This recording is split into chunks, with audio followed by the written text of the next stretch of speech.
Let's talk about the virus of hate, the most dangerous virus yang pernah ada.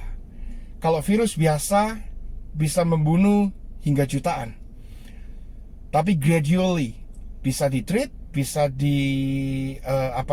dihindari, atau mungkin bisa dilakukan pencegahannya. Tetapi virus kebencian, dia bisa sekali membunuh ribuan, sekali membunuh terjadi genocide, jutaan orang meninggal. Akibat kebencian terjadi peperangan, akibat kebencian terjadi radikalisme, dan selanjutnya teroris, dan selanjutnya pembunuhan massal, terjadi bom di mana-mana, terjadi kasus 9/11 waktu lalu. Begitu gedung ditabrak hancur, 2 gedung Twin Tower, langsung ribuan orang meninggal. Saat ini New York mengalami wabah yang sangat menakutkan juga, ribuan orang meninggal. Tetapi itu terjadi gradually, dan itu masih bisa dihindari kalau penanganannya lebih baik. Tetapi virus kebencian ini datangnya begitu mendadak, dan kadang alasannya nggak ada, kadang alasannya konyol. Virus ini nggak ada vaksinnya, dan paling banyak memakan korban dibanding penyakit atau virus apapun yang ada di dunia. Tidak bisa disembuhkan dari luar, karena memang ini datangnya dari hati masing-masing. Amsal 10 ayat 12 katakan, Amsal 10 ayat 12, kebencian menimbulkan pertengkaran, tetapi kasih menutupi segala pelanggaran. Kebencian. Kenapa sih orang benci? Anda orang benci karena ada alasannya. Karena lu jahat sama gue benci sama lu. Itu pun gak boleh, firman Tuhan bilang. Dan yang lebih konyol, hari-hari banyak orang benci sama orang yang dia gak kenal, hanya gara-gara sosial media, hanya gara-gara pengaruh, hanya gara-gara omongan orang lain, hanya gara-gara stigma. Hate itu gak perlu alasan. Benci sama orang tuh kadang gak perlu alasan. Banyak orang yang tidak saling kenal tapi bisa membenci hanya karena judgement, karena penilaian, asumsi pribadi, stigma, kata orang lain. Membenci orang jahat saja itu gak boleh mestinya, menurut firman Tuhan. Tapi kadang kita nggak bisa kontrol diri kita, dan kita berusaha untuk tidak membenci. Apalagi membenci orang yang belum tentu jahat, dan yang kau asumsikan orang itu salah, orang itu jahat, orang itu korup, orang itu menyalahgunakan ini dan itu, dan padahal belum tentu nyata, dan kau sudah benci. Alasannya apa? Pure self-righteous, merasa diri paling benar. Kalau menurut saya sih, orang kurang kerjaan. Kalau orang banyak kerjaan, kalau orang hidupnya positif, dia pasti gak punya waktu untuk membenci. Boro-boro membenci. Dia ingin dicintai dan dia ingin merasakan cinta. Tapi kalau orang gak punya kerjaan, ya itu apalagi hari-hari ini, saudara. Pada saat dunia kita normal, udah banyak haters. Apalagi hari-hari ini di mana banyak orang nganggur. Haters semakin merebak di mana-mana. Sebagian alasannya jealousy, iri hati.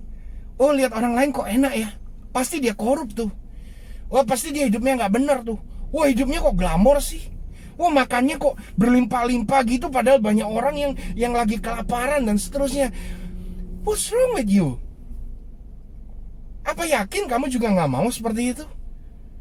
Apa yakin kamu juga kalau dikasih harta yang banyak kamu gak mau terima? Kalau kamu gak mau terima, kamu sumbangkan semua ke orang-orang yang membutuhkan, it's good, itu mulia, then do it. Other people business, none of your business. Haters hate. Orang-orang yang penuh dengan kebencian, ya kerjanya membenci, saudara.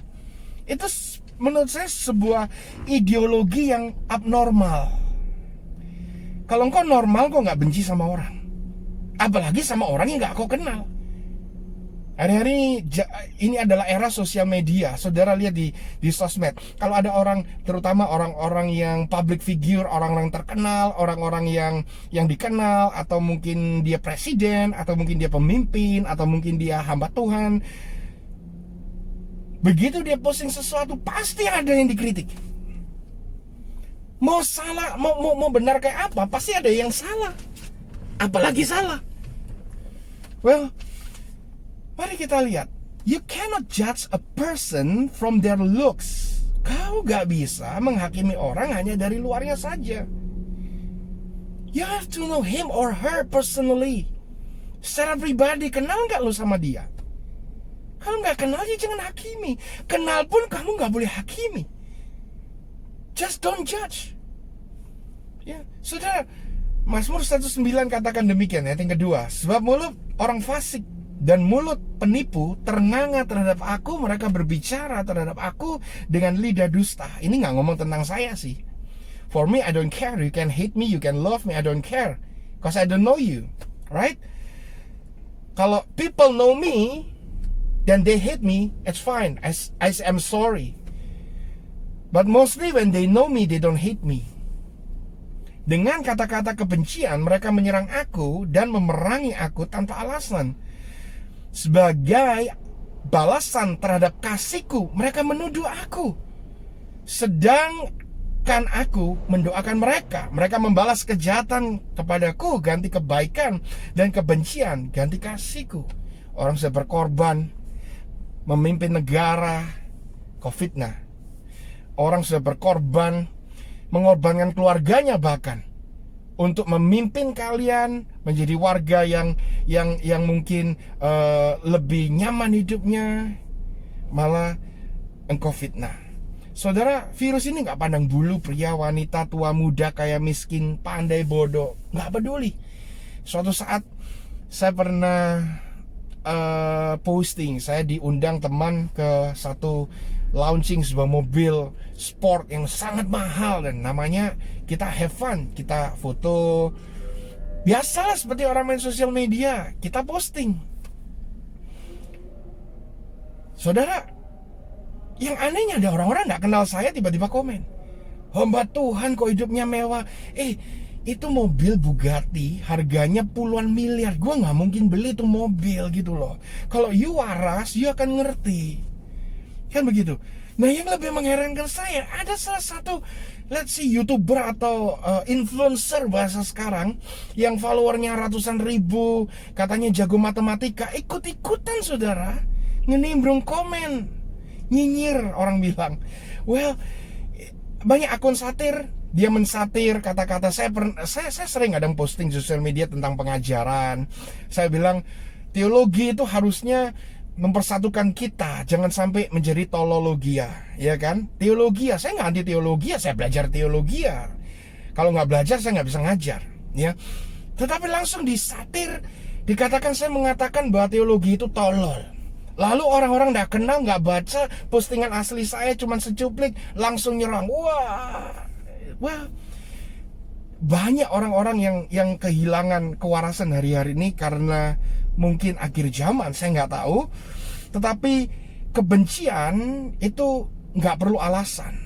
Kalaupun ada alasan karena mungkin hubungan, karena teman gue benci sama lu, ya gue harus benci sama lu, gitu kan? Atau ideologinya beda. Ideologi lu ini, ideologi gue begini, udah lu jadi musuh politik, gue harus benci. Nggak harus sih. Kita bisa beda politik, kita nggak harus benci. Atau mungkin agama lu ini agama gue, ini agama gue paling benar, gue benci sama lu, kalau bisa gue bunuh sekalian lu. Itu kan abnormal saudara. Kebencian ini menurut saya cuma satu sih. Apa? Hatinya kotor. Kalau hatinya nggak kotor, nggak mungkin benci. Kalau kamu lihat orang lain diberkati, harusnya kamu seneng. Dan bahkan salah satu alasan atau salah satu cara bagaimana Tuhan memberkati engkau, kalau saya mau katakan, bersukacitalah melihat orang lain diberkati.